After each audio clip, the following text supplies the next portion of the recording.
OK. On a 15 minutes. OK.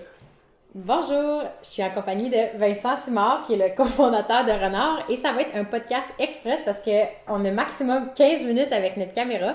Normalement, c'est Vincent qui est le technicien puis qui gère 2 caméras à la fois puis qui fait ça. Mais aujourd'hui, vu qu'il est devant avec moi, on va essayer de rentrer toutes nos questions en 15 minutes. Et ce qu'on va couvrir aujourd'hui, c'est la création de Renard, comment on s'est rencontrés et aussi la création de Radio Renard, pourquoi on a démarré un podcast ensemble. Donc, voilà. Pour commencer du début, je pense que il y a des gens qui m'ont connu à ce moment-là, puis il y a des gens qui sont pas au courant, mais le projet a commencé en fait avec une fille que j'ai rencontrée à HEC, qui était alors mère de 2 enfants, elle s'appelle Priscilla.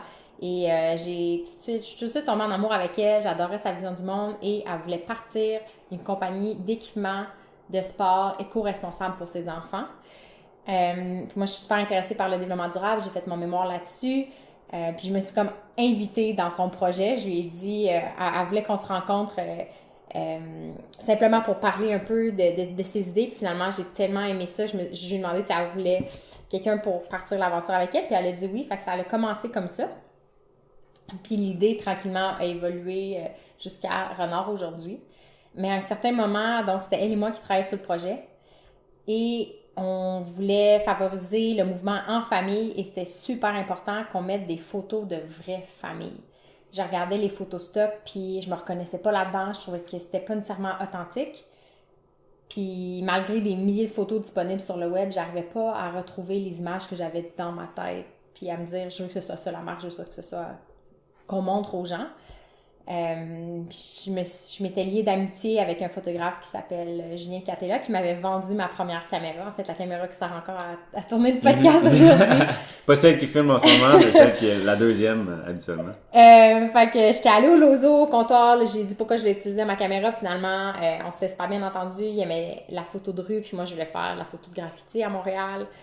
Puis on est devenus amis, fait que je lui ai dit à un moment que je cherchais un photographe qui voulait faire la photo de famille, mais vraiment s'immiscer dans un moment de vie, un vrai moment de vie familial, puis de pas faire la photo en studio devant un fond blanc, avec tout le monde qui marche, puis qui sourit. C'était pas ce que j'avais en tête. Puis je me disais, je vais peut-être pas nécessairement trouver quelqu'un comme ça, ça peut être long. Puis finalement, il y a eu un déclic, puis il a dit, oh my god, il faut absolument que tu parles à Vincent Simard. Et c'est là que t'es rentré dans le portrait. Mais à ce moment-là, moi j'étais à Banff, au Parc national de Banff. Je travaillais à un endroit qui s'appelle encore Banff Photography. C'est un peu le magasin photo, le service photo du Parc national là-bas en Alberta. C'est un emploi en fait que j'avais eu après avoir travaillé chez Lozo, là où j'avais rencontré Julien, là où je lui avais présenté un peu ma vision de la photographie puis ce que je faisais à ce moment-là. J'avais des petits contrats justement de photos de famille où j'essayais de capturer le quotidien des gens. Et puis après ça, après Lozo, je suis en Alberta, puis on a eu un Skype, Marc-Claude et moi, où on a vraiment cliqué à ce moment-là. Ah, justement, j'étais chez Priscilla, puis moi puis Priscilla, on était en rencontre pour travailler sur Renard.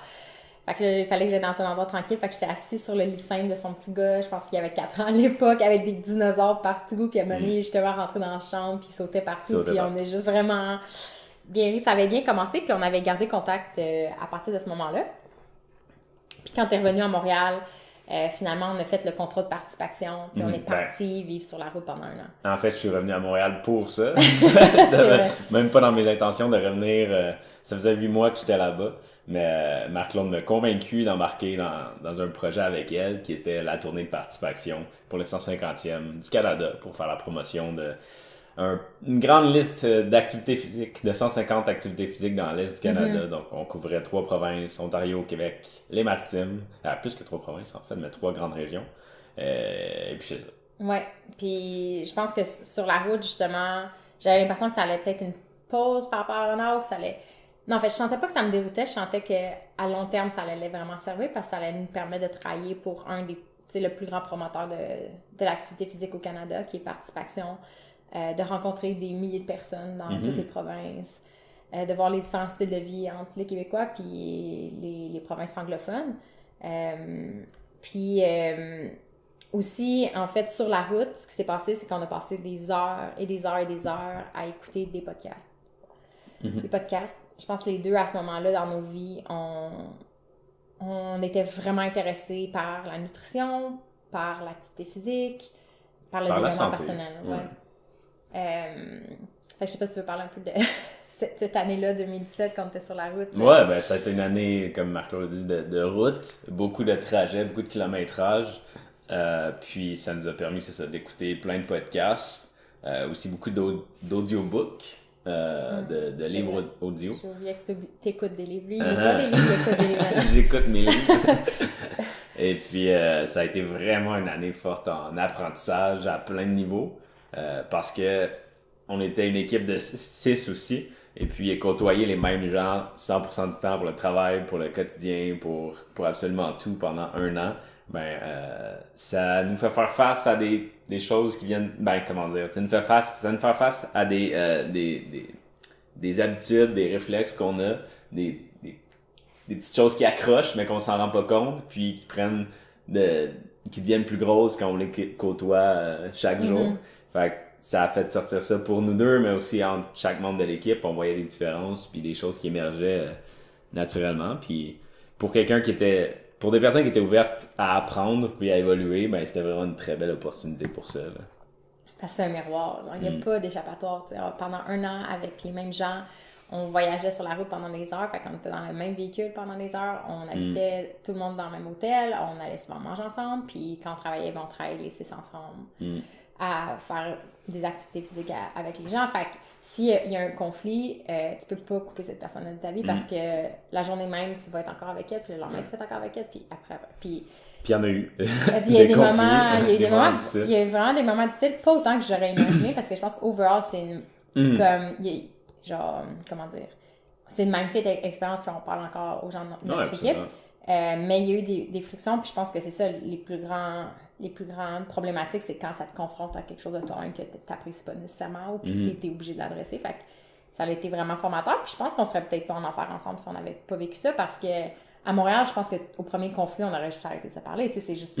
on serait pas... C'est comme un peu épeurant, puis ça devient, tu sais, tu deviens anxieux, puis tu fais comme, oh my god, mais genre, je peux pas faire face à ça. On serait pas un couple, je pense, parce que, on est un couple aussi. Puis les deux, on avait tendance, je crois, dans nos relations précédentes, je crois que c'est une tendance que peut-être notre génération a, ou que tout le monde a, en fait, de quand ça commence à accrocher vraiment beaucoup, de partir chacun dans notre direction, puis de fermer cette porte-là. Mais là, il y avait un pied dans la porte qui nous empêchait de la fermer pendant 1 an au complet. Fait que les problèmes qu'on a eus, les challenges, il a tout fallu faire face à ça pendant 1 an, puis... Parce qu'on sortait pas vraiment ensemble à ce moment-là. On avait appliqué comme couple pour maximiser nos chances d'être pris, mais il a fallu qu'on admette à un moment donné qu'on sortait pas vraiment ensemble. Fait que pendant 1 an, c'était comme des hauts et des bas. Puis finalement, quand on est revenu de cette aventure-là, on s'était dit que c'était correct, on allait être amis, on allait garder contact et tout. Puis finalement, on était juste toujours ensemble en train de travailler dans des cafés. On parlait chacun de nos projets. Toi, à l'époque, tu avais Rafiki, qui était un blog aussi où tu mettais en question ton quotidien puis tu testais plein d'idées. Maintenant, ça a changé de nom pour Vivace. Mais je pense que finalement, tu t'es plus pour Renard avec tout ça. Mais, en ce moment, Renard est la priorité. Et ouais, c'est ça. Fait que finalement, on est revenu à Montréal, puis on travaillait juste tout le temps ensemble. Puis t'as décidé de te joindre à l'aventure. Puis après, comme des mois où on a encore une fois appris à travailler vraiment ensemble sur un projet commun, comme ça, à construire quelque chose. Là, on sent qu'on est en train de peut-être accélérer la cadence un petit peu. On est comme, on trouve notre rythme de croisière. Ouais.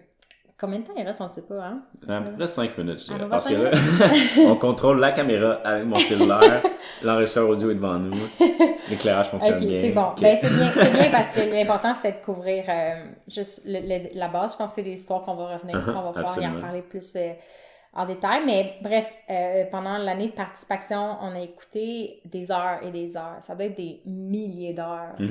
Parce qu'avec l'équipe, on était toujours en voiture. On faisait tout en voiture parce qu'on avait beaucoup d'équipements, fait qu'on pouvait pas voyager autrement. Fait que même quand on est allé à Terre-Neuve, On est allé en voiture, on a mis les voitures sur le traversier qui était 16 heures de trajet. Fait qu'on était toujours en train d'écouter des choses parce que c'est ce qui avait le plus facile à faire, puis on aimait apprendre de cette façon-là. Puis moi, ça n'a jamais été une idée de partir mon propre podcast. C'était pas mon ambition, puis j'ai toujours aimé... récemment, je suis tombée en amour avec certains animateurs et animatrices de télévision, mais on dirait que j'étais trop timide puis je me voyais pas devant la caméra. Mais, notre ami Julien, ça revient à lui. On l'a hébergé avant qu'il reparte en France. Et on s'est rendu compte que là, il y avait comme un timer là, qui partait, là, puis il restait de moins en moins de jours. Puis on ne le reverrait pas avant peut-être un bon moment. Ouais. Fait que on s'est dit qu'on allait sauter sur l'occasion et faire un podcast avec lui avant qu'il parte pour parler du commencement. Fait avec Julien, on parlait pas de mouvement, mais on parlait plus de moment de vie. Puis nous, notre vision, c'est que le mouvement, c'est un moment de vie, puis c'est là que la photographie devient vraiment important parce que le mouvement, la photo devient... façon de capturer les moments. Exactement. Puis nos réflexions, on a appris à se connaître, moi puis Vince, parce qu'on réfléchissait à comment capter un moment de manière la plus authentique possible. Puis je pense que c'est dans cette démarche-là que Julien est également lui-même. Fait qu'on a fait le podcast avec lui, puis finalement... qu'est-ce qui est arrivé? Ben, à ce moment-là, ça s'appelait même pas... Notre plan, c'était même pas de faire un podcast pour Renard, c'était de faire un podcast à part entière, que Marc-Claude allait plus faire des interviews avec des gens qui l'intéressaient. C'est pour ça que pour le premier podcast de Radio Renard, ça commence avec Bienvenue au Brunch Club, qui était le nom à ce moment-là du podcast, mais qu'on s'est dit que ça fitait bien avec Renard et qu'on avait du plaisir à le faire.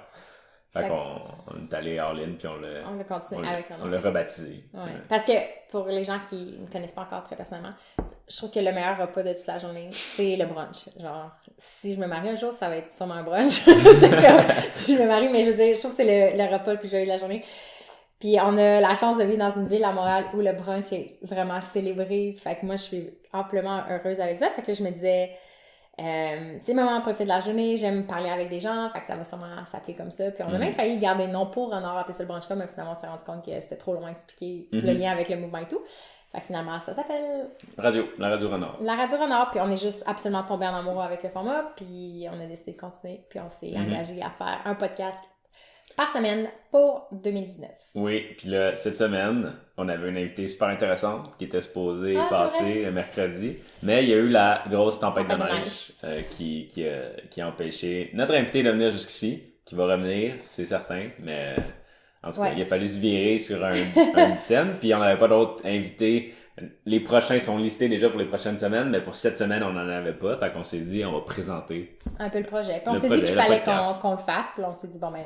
La ville a été paralysée pendant une journée à cause de la tempête, ben ça va être l'occasion pour nous de juste parler de nous. Puis là, j'ai peur que ça coupe parce que je sais pas c'est quoi le parce que... Mais ça me fait réaliser qu'on a vraiment une histoire quand même riche à raconter, puis l'histoire va continuer. C'est juste une petite introduction pour se présenter officiellement, parce que Vincent, d'habitude, il est derrière la caméra. Mais oui, c'est moi qui fais craquer le plancher. Si vous êtes attentif dans l'audio, je me promène entre les caméras. Puis en tout cas, on se débrouille avec ce qu'on a. Ça on essaie de s'améliorer à chaque fois. À chaque fois. Bon, ben, merci d'être à l'écoute, puis on se revoit de chaque dimanche. Chaque dimanche. Bonne semaine. À l'heure du brunch.